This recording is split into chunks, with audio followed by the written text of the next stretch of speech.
प्रिय प्रतियोगी, मैत्री इंस्टीट्यूट की सामान्य अध्ययन की इस श्रृंखला में आपका स्वागत है। भारतीय राज्य व्यवस्था और संविधान की कक्षा में भारतीय न्यायपालिका के अंतर्गत उच्च न्यायालय हाई कोर्ट की बात की जा रही है। अध्याय 11 के भाग 13 में हम लोग उच्च न्यायालय का क्षेत्राधिकार और शक्तियां यानी उच्च न्यायालय के पावर्स और ज्यूरिडिक्शन इसकी जानकारी हासिल करेंगे। इसके अंतर्गत प्रारंभिक क्षेत्राधिकार हैं उच्च न्यायालय के, अपीलीय क्षेत्राधिकार हैं और रिट जारी करने की शक्ति जो उच्च न्यायालय को है। इन तीन बिंदुओं पर हम लोग बात करेंगे। तो आइए आज की कक्षा में क्रम से इन पर बात करते हैं। शुरुआत करते हैं उच्च न्यायालय का क्षेत्राधिकार और शक्तियां। तो ये टॉपिक यहां से उच्च न्यायालय का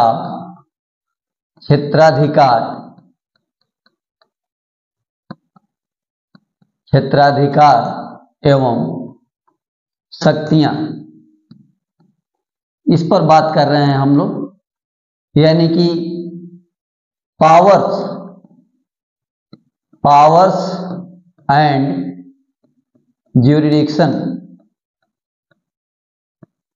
ज्यूरिडिक्शन ऑफ हाई कोर्ट। ये बात करना है हम लोगों को उच्च न्यायालयों के क्षेत्राधिकार और शक्तियों को लेकर के। सबसे पहली बात इसमें ये कि आप जान लें कि उच्च न्यायालय जो है वो राज्य का सबसे बड़ा उच्च न्यायालय होता है और देश का दूसरे नंबर का सबसे बड़ा न्यायालय होता है। उच्च न्यायालय राज्य का सबसे बड़ा न्यायालय होता है और देश का दूसरा सबसे बड़ा न्यायालय होता है। पहला सबसे बड़ा न्यायालय कौन सा है? उच्चतम न्यायालय, आपको ध्यान होगा। तो इसके बारे में हम लोग बिंदुवार बातें जो नोट करेंगे वो ये पहली बात है कि उच्च न्यायालय राज्य का सबसे बड़ा और देश का दूसरा या दूसरे नंबर का, देश का दूसरा सबसे बड़ा न्यायालय है।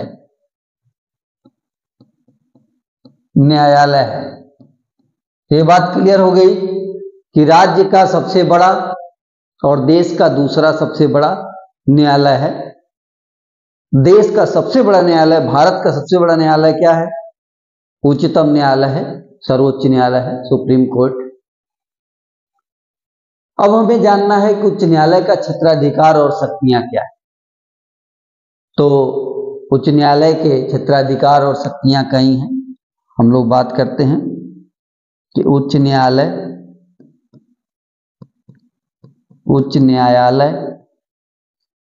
के क्षेत्राधिकार एवं शक्तियां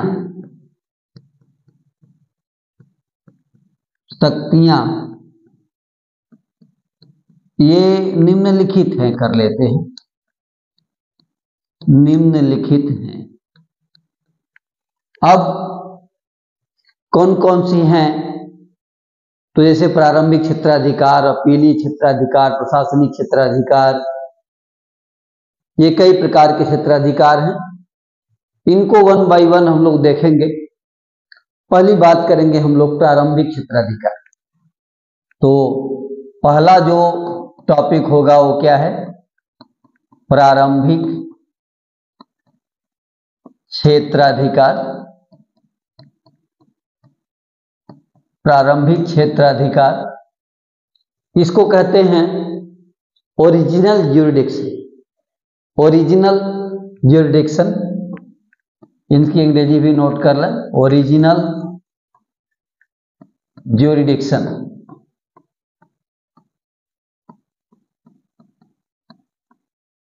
तो प्रारंभिक क्षेत्राधिकार की बात हो रही है। प्रारंभिक क्षेत्राधिकार में कौन कौन से बिंदु हम लोग जानेंगे। प्रारंभिक क्षेत्राधिकार के मामले में है, उच्च न्यायालय को सर्वोच्च न्यायालय की तरह मूल अधिकारों के मामले में मूल अधिकारों को सुनने के लिए या उसके मामले के लिए प्रारंभिक क्षेत्राधिकार प्राप्त है। तो पहली बात हम लोग यही नोट करेंगे कि उच्च न्यायालय को मूल अधिकारों के संबंध में उच्च न्यायालय को मूल अधिकारों के संबंध में मूल अधिकारों के संबंध में प्रारंभिक क्षेत्राधिकार यानी ओरिजिनल ज्यूरिडिक्शन, प्रारंभिक क्षेत्राधिकार प्राप्त है। प्रारंभिक क्षेत्राधिकार प्राप्त, ये बात आपने देखा, प्रारंभिक क्षेत्राधिकार प्राप्त है या प्रारंभिक क्षेत्राधिकार इनको प्रदान किया गया है। इसमें उच्च न्यायालय अनुच्छेद 226 के अंतर्गत मूल अधिकारों को लागू करने के लिए रिट जारी करता है। यानी उच्च न्यायालय, यहां से बात शुरू करें, अनुच्छेद 226, अनुच्छेद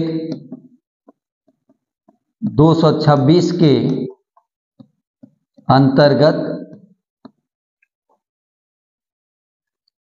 उच्च न्यायालय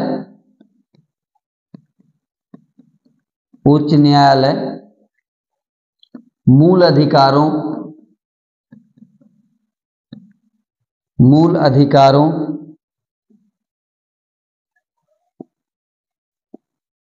ये थोड़ा सा अधिक हो गया, मूल अधिकारों को लागू करने के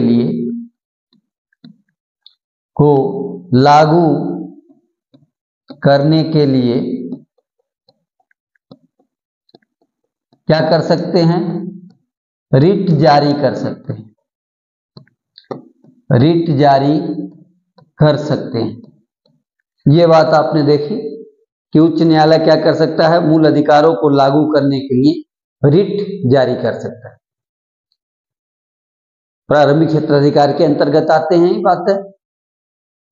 एक और बात, लोकसभा और विधानसभा के चुनावों में विवाद को लेकर के उच्च न्यायालय को ही इसमें प्रारंभिक क्षेत्राधिकार प्राप्त है। तो लोकसभा तथा विधानसभा चुनाव से संबंधित विवाद में अगला बिंदु, लोकसभा तथा विधानसभा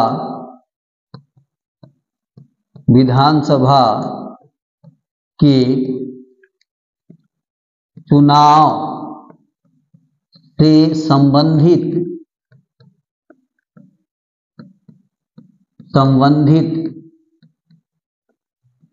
विवाद में, अगर इनसे संबंधित कोई विवाद है तो इनके संबंधित विवाद में सीधे उच्च न्यायालय में सुने जा सकते हैं। विवाद में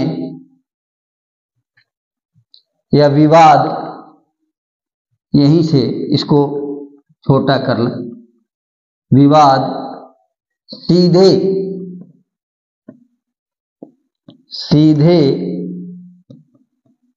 उच्च न्यायालय में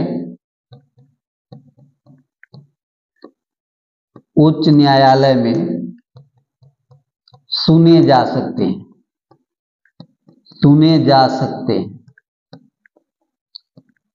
तो ये प्रारंभिक क्षेत्राधिकार, तीन बातें यहां देखने को मिली।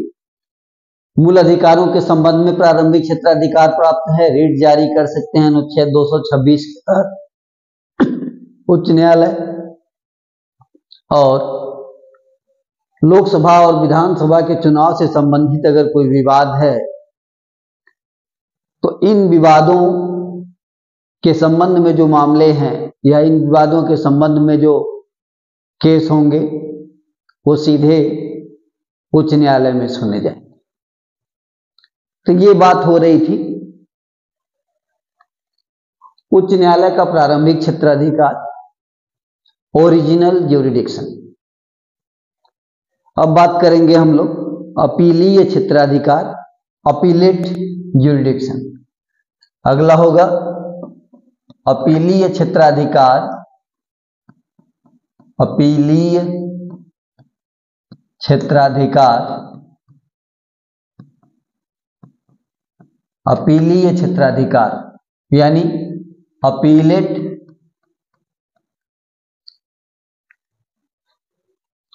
ज्यूरिडिक्शन के मामले में हुई अपीलेट ज्यूरिडिक्शन,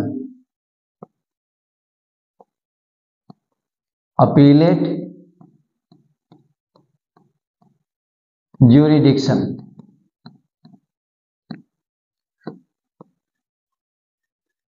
अब अपीलीय क्षेत्राधिकार क्या होता है? जैसा कि सर्वोच्च न्यायालय के मामले में भी और उच्च न्यायालय में भी, सबसे पहले प्रारंभिक क्षेत्राधिकार पर थोड़ी सी चर्चा कर दें। प्रारंभिक क्षेत्राधिकार का मतलब किसी मामले को न्यायालय द्वारा सीधे सुना जाना, उसका प्रारंभिक क्षेत्राधिकार होता है। और न्यायालय के क्रम से होकर के निचली न्यायालय से उसके ऊपर के न्यायालय में, उसके ऊपर से न्यायालय से उच्च न्यायालय में और उच्च न्यायालय से सर्वोच्च न्यायालय में, इस क्रम से अगर कोई केस जाएगा तो उसे कहते हैं अपीलीय क्षेत्राधिकार। और उच्च न्यायालय को करीब करीब सभी प्रकार की अपीलें सुनने का अधिकार, चाहे वो दीवानी हो, फौजदारी हो, राजस्व के मामले हो, सब पर अपील सुनने का अधिकार होता है उच्च न्यायालय को। और उच्च न्यायालय अपने एकल जज के निर्णय का भी अपील सुनता है। तो इस तरह से अपीलीय क्षेत्राधिकार में हम लोग देखेंगे कि उच्च न्यायालय अपने अधीनस्थ न्यायालयों के, उच्च न्यायालय अपने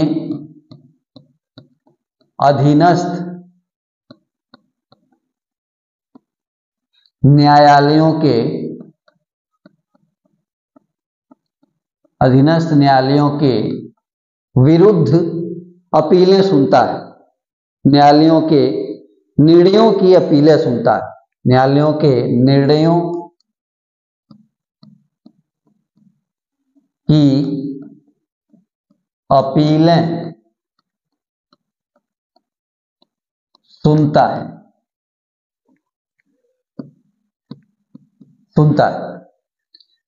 तो ये देखा, ये कौन कौन से मामले इसमें होते हैं, सुनता है, जिसमें दीवानी, फौजदारी, जिसमें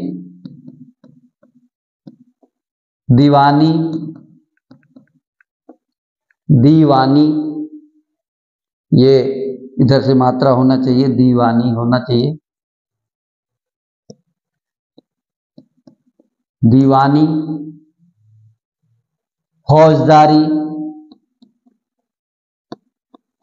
फौजदारी और राजस्व संबंधी मामले, और राजस्व संबंधी मामले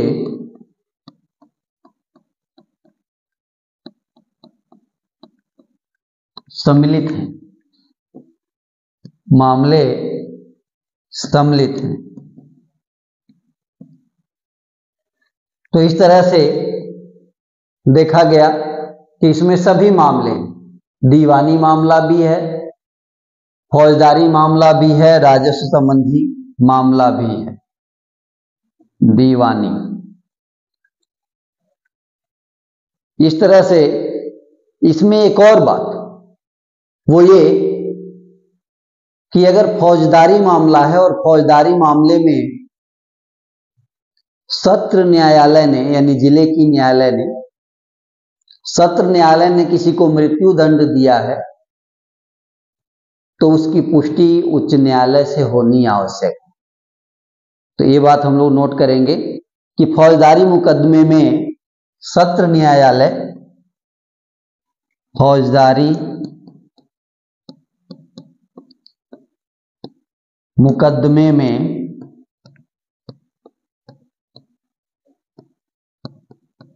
सत्र न्यायालय, हम लोग पहले इस पर चर्चा कर चुके हैं कि सत्र न्यायालय किसे कहते हैं, जिला न्यायालय और सत्र न्यायालय में क्या अंतर है।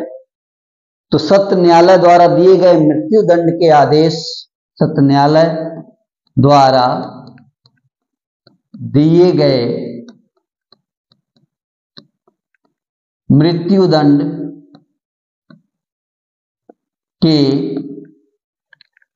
आदेश, मान लीजिए कि सत्र न्यायालय ने क्या कर दिया, किसी को मृत्यु दंड का आदेश दिया है, तो मृत्यु दंड के आदेश पर उच्च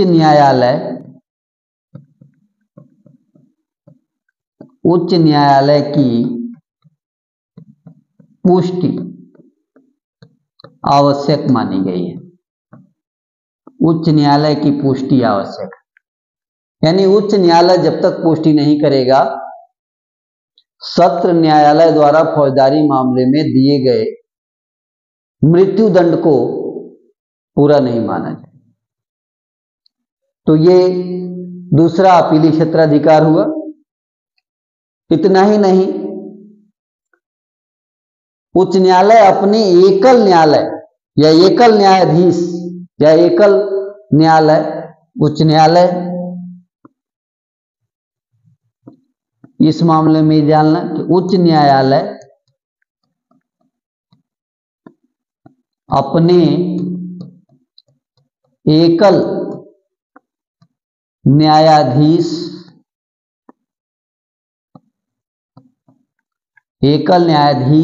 के आदेश पर भी अपील सुनता है।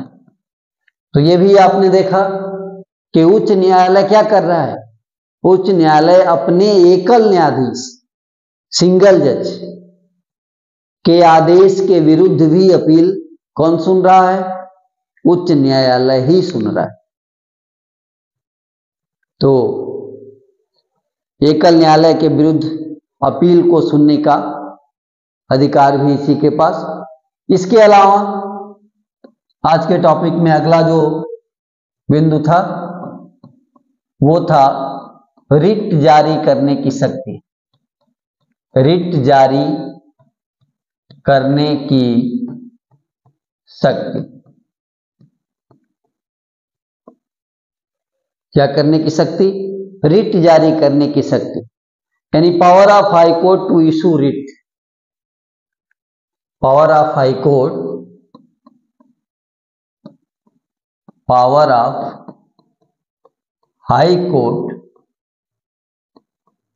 To issue writs. रिट जारी करने की शक्ति, हाई कोर्ट की रिट जारी करने की शक्ति, उच्च न्यायालय की रिट जारी करने की शक्ति। उच्च न्यायालय जो है मौलिक अधिकारों के उल्लंघन के मामले में और अन्य कानूनों के उल्लंघन के मामले, ध्यान रहे, अन्य कानूनों के उल्लंघन के मामले में रिट जारी करने की शक्ति रखता है। यहां पर फिर से एक बार चर्चा कर लिया जाए कि सर्वोच्च न्यायालय भी रिट जारी करता है मौलिक अधिकारों के उल्लंघन के मामले में, उच्च न्यायालय भी रिट जारी करता है मौलिक अधिकारों के उल्लंघन के मामले। यहां दोनों सेम है, लेकिन जहां सर्वोच्च न्यायालय केवल और केवल मौलिक अधिकारों के उल्लंघन के मामले में ही रिट जारी कर सकता है, वहीं उच्च न्यायालय जो है अन्य कानूनों के उल्लंघन के मामले में भी रिट जारी करने की शक्ति रखता है। तो रिट जारी करने की जो शक्ति है, लेख जारी करने की जो शक्ति है, वो उच्च न्यायालय की ज्यादा है उच्चतम न्यायालय की तुलना में। तो ये बात हमें यहां नोट करना है कि अनुच्छेद 226 के अनुसार पहला बिंदु होगा अनुच्छेद 226 के अनुसार क्या क्या कर सकता है? प्रत्येक उच्च न्यायालय को उस राज्य क्षेत्र में जिसमें वह अपनी अधिकारिता, प्रत्येक उच्च न्यायालय को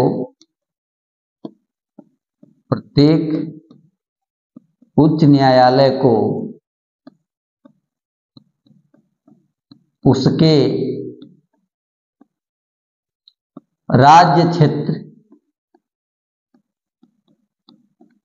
उसके राज्य क्षेत्र में जिसमें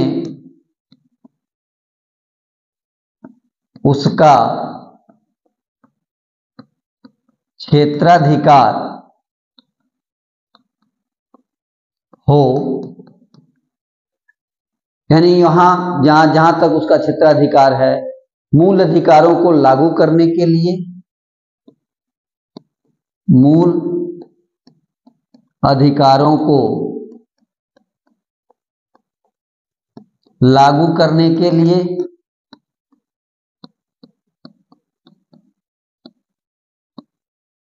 मूल अधिकारों को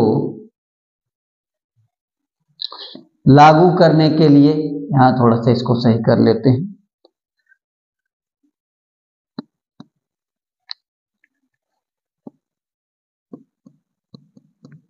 तो एक तो हुआ मूल अधिकारों को लागू करने के लिए और किसी अन्य प्रयोजन के लिए, इसके साथ साथ क्या जोड़ना है, और किसी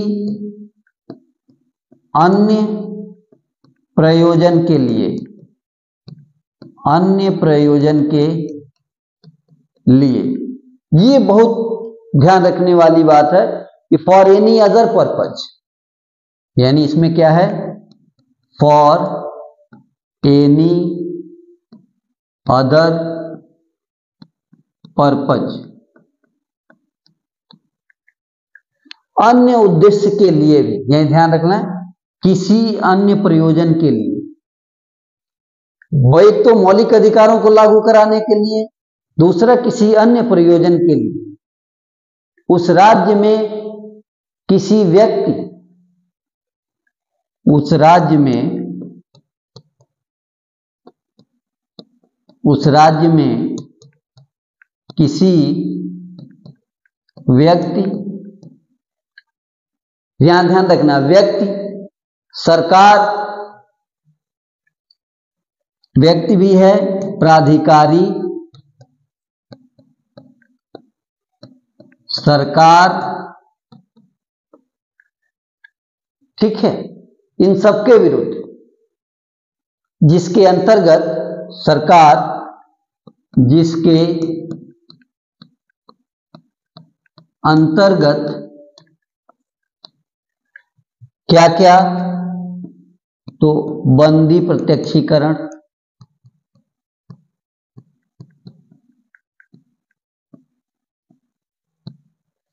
बंदी प्रत्यक्षीकरण जिसको हैबियस कॉर्पस कहते हैं, हैबियस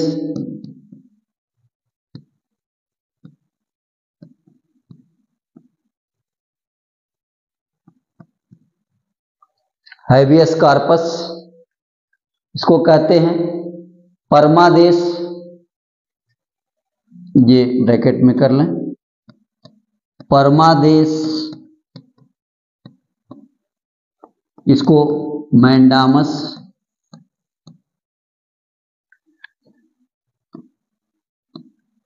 परमादेश, मैंडामस, प्रतिषेध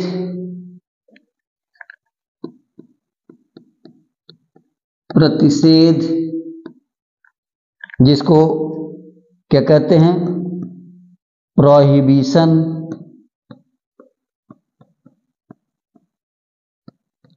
उत्प्रेषण, इसको कहते हैं सरसोरेरी,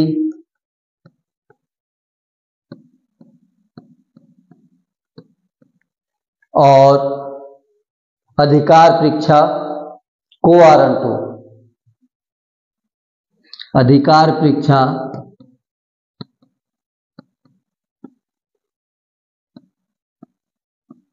जिसे कहते हैं को वारंटो, को वारंटो रिटें हैं। ये सब रिटें हैं, इनको क्या किया जाता है, जो रिटें हैं जारी करने की शक्ति है, रिटें हैं जारी करने की शक्ति है। तो ये बात आपने देखा, रिट जारी करने की शक्ति के मामले में उच्च न्यायालय के अधिकार। उच्च न्यायालय, फिर से एक बात देखने का, अनुच्छेद 226 के अनुसार प्रत्येक उच्च न्यायालय को उसके राज्य क्षेत्र के अंतर्गत जहां उसका क्षेत्राधिकार बनता है, ये उसको अधिकार है कि वो मूल अधिकारों को लागू करने के लिए और किसी अन्य प्रयोजन के लिए, फॉर एनी अदर पर्पज, मूल अधिकारों को लागू करने के साथ साथ, कराने के साथ साथ अन्य उद्देश्य के लिए भी उस राज्य में किसी व्यक्ति को, प्राधिकारी को, सरकार को, किसी को भी रिट जारी करने का अधिकार रखता है। जो रिटें कौन कौन सी हैं, तो जिसके अंतर्गत रिट आते हैं बंदी प्रत्यक्षीकरण, हैबियस कार्पस, परमादेश, मैंडामस, प्रतिषेध, प्रोहिबिशन, उत्प्रेषण, सरसोरेरी, अधिकार परीक्षा, को वारंटो। इस तरह से ये 5 रिट जारी करने की शक्ति उच्च न्यायालय को भी है। इन रिटों के बारे में हम लोगों ने मूल अधिकारों में भी पढ़ा है, उच्चतम न्यायालय के क्षेत्राधिकार में भी पढ़ा है कि ये 5 रिट किन किन मामलों में जारी किए जाते हैं। तो ये 5 रिट जो है, जिसमें बंदी प्रत्यक्षीकरण है, यहां किसी बंदी व्यक्ति को न्यायालय के समक्ष प्रस्तुत करना होता है, उस प्राधिकारी को जिसने बंदी बनाया है, जैसा कि पुलिस आदि। इसमें 24 घंटे का समय होता है कि 24 घंटे के अंदर नजदीकी न्यायालय में प्रस्तुत करना होता है, जिसमें यात्रा का समय और छुट्टी का समय नहीं जोड़ा जाता। इसको कहते हैं सशरीर प्रस्तुत करना, यानी न्यायालय में उस व्यक्ति को ही प्रस्तुत किया जाएगा, किसी और को नहीं, और सशरीर प्रस्तुत किया जाएगा। उसी प्रकार परमादेश है, यह किसी लोक अधिकारी, प्राधिकारी या ऐसे व्यक्ति को, ऐसे प्राधिकारी को दिया जाएगा जो अपने दायित्वों का, जो उसने, जिसके लिए वो अपने पद पर है, अपने दायित्वों का वो निर्वहन नहीं कर रहा हो। उसी प्रकार प्रोहिबिशन, प्रोहिबिशन जो है ये अधीनस्थ न्यायालयों के लिए है। हाई कोर्ट क्या करेगा, अपने से अधीनस्थ न्यायालयों को ऐसे किसी मामले को सुनने से रोक देगा जो उनके क्षेत्राधिकार का की सीमा से बाहर हो। इसी मामले में दूसरा रिट है सरसोरेरी, यहां भी है तो अधीनस्थ न्यायालयों को ही ये भी जारी होगा, लेकिन अधीनस्थ न्यायालय जब अपना निर्णय सुना दे चुके होंगे तो उस निर्णय को बदलने के लिए सरसोरेरी रिट, उत्प्रेषण लेख जारी किया जाता है। और अधिकार परीक्षा तो ऐसे प्राधिकारी के विरुद्ध, ऐसे लोक सेवक के विरुद्ध जारी किया जाता है जो अपने अधिकार से, अपने आधिकारिक सीमा से परे जाकर कुछ कार्य करता है। अदालत उससे, कोर्ट उससे पूछती है कि किस अधिकार से आपने इस कार्य को किया है या करने का प्रयास किया है। तो इस तरह से ये 5 रिटें जो मूल अधिकारों के उल्लंघन के मामले में और अन्य किसी प्रयोजन के लिए भी, साफ साफ अन्य प्रयोजन के लिए भी हाई कोर्ट के द्वारा अनुच्छेद 226 के अनुसार जारी की जाती है। तो इस कक्षा में हम लोगों ने 3 बिंदुओं को लिया था। उन 3 बिंदुओं को 1 बाय 1 पुनः देख लें। आज की कक्षा में उच्च न्यायालय के क्षेत्राधिकार और शक्तियों की बात हो रही थी और उसमें प्रारंभिक क्षेत्राधिकार, अपीली क्षेत्राधिकार और रिट जारी करने की शक्ति, इन 3 चीजों पर बात करना था हमें। हम लोगों ने बात किया, पहली बात कि हाई कोर्ट को जो क्षेत्राधिकार और शक्तियां मिली हुई हैं उस पर कि क्या क्या जुरिडिक्शन है, क्या क्या पावर्स हैं। तो उच्च न्यायालय राज्य का सबसे बड़ा न्यायालय है और देश का दूसरा सबसे बड़ा न्यायालय है। पहला बिंदु क्या है कि उच्च न्यायालय राज्य का सबसे बड़ा और देश का दूसरे नंबर का सबसे बड़ा न्यायालय। उच्च न्यायालय का क्षेत्राधिकार और शक्तियां, इस पर आगे चर्चा करेंगे हम लोग। उच्च न्यायालय के क्षेत्राधिकार और शक्तियों पर पहला है प्रारंभिक क्षेत्राधिकार, जिसको ओरिजिनल ज्यूरिडिक्शन कहते हैं।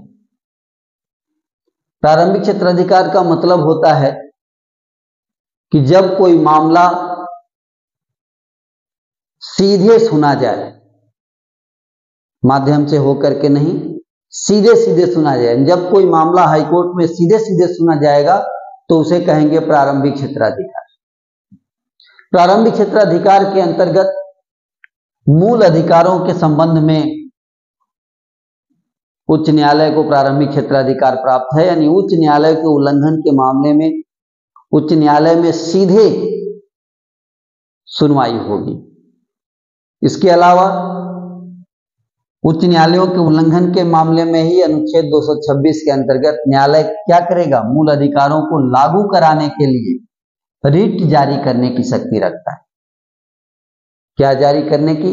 रिट जारी करने की शक्ति रखता है।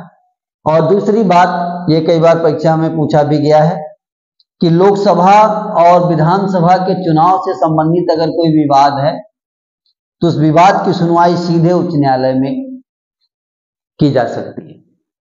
यह भी प्रारंभिक क्षेत्राधिकार है कि लोकसभा और विधानसभा के जो चुनाव हैं, चुनावों से संबंधित विवादों को हम सीधे उच्च न्यायालय में लेके जाते हैं। तो ये रहा उच्च न्यायालय का प्रारंभिक क्षेत्राधिकार। अब बात करते हैं उच्च न्यायालय का अपीलीय क्षेत्राधिकार, अपीलेट ज्यूरिडिक्शन पर। अपीलीय क्षेत्राधिकार का मतलब कि एक न्यायालय से दूसरे न्यायालय, दूसरे से तीसरे न्यायालय, इस क्रम से जब कोई केस जाता है तो उसे कहते हैं अपीलीय क्षेत्राधिकार। उच्च न्यायालय को अपने अधीनस्थ न्यायालयों, जितने भी नीचे के न्यायालय हैं, उनके निर्णयों की अपीलें सुनने का जो है अधिकार है। इसमें दीवानी मामले, फौजदारी मामले, राजस्व संबंधी मामले, सभी मामले, दीवानी, फौजदारी, राजस्व, सभी प्रकार के मामले हाईकोर्ट में अपील के अंतर्गत सुने जाते हैं। इसके अलावा एक महत्वपूर्ण बात कि फौजदारी मुकदमे में अगर सत्र न्यायालय ने किसी को मृत्यु दंड दे दिया है तो इस आदेश की पुष्टि उच्च न्यायालय में होनी जरूरी है। पुनः सत्र न्यायालय ने किसी व्यक्ति को मृत्यु दंड दे दिया हो तो उस मृत्यु दंड के आदेश की पुष्टि उच्च न्यायालय से होनी चाहिए। इसके अलावा उच्च न्यायालय अपने एकल न्यायाधीश के जो आदेश होते हैं उस पर भी अपील सुनता है। उस पर भी अपील सुनने का अधिकार उच्चतम न्यायालय उच्च न्यायालय को है, तो उच्च न्यायालय अपने सिंगल जज के निर्णय, एकल न्यायाधीश के निर्णय के विरुद्ध भी अपील सुनता है।